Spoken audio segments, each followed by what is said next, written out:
Білесің бе бауырым, жан жағымыз позитив және негативтен толы өмірде жүрміз. Позитив өмір сүруге ғана шақырған ардақты елші сүйікті пайғамбарымыз саллаллаху алейхи вассалам тіпті ойыңды да жақсылыққа айналдыр, адамдарға қарсы жақсы ойда бол дейді. Сөйлесең жақсы сөз сөйле, немесе үнсіз қал дейді.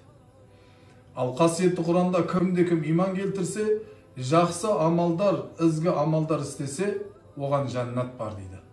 Демек, біздер тек позитив өмір сүруге ғана шақырылған адамдармыз.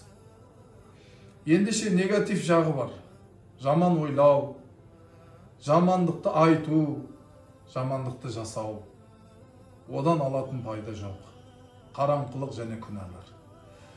Жалпы ғалымдар негатив және позитивті өмір сүретін адамдарға мынандай мысал келтірген екен. Позитив өмір сүретіндер бейне бір бал беретін араға ұқсайды деген екен. Олар көптеген ыластықтың ішінде болса да бір гүл іздеп жүреді, қонатын. Гүлге қонам деп шығады. Ал негатив өмірін басып кеткен адамдар, олар бейне бір шыбынға ұқсайды дейді. Гүлдердің ішінде кішкентай бір ыластықты көрсе, сол жерге барып қонады дейді.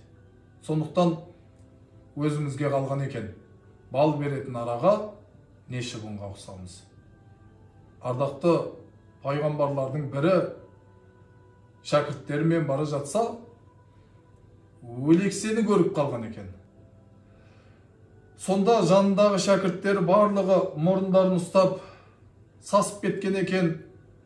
Оны кім мұнда тастап кеткен, тағы басқа деген әңгімелер айтып атса, әлгі пайғамбар, ғалым, сол сасып тұрған өлексенің бір жақсы жерін тауып, тісінің кереметін ай, тісінің ақтығын ай деп айтты дейді.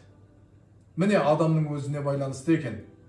Көптеген жамандықтардың ішінде бір өсіп тұрған гүлге қарай көз жүгіртуіміз, ол сізбен бізге қалған дүние екен.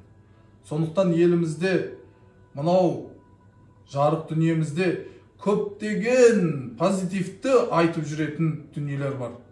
Соған қарай көшейік. Алла береке берсін.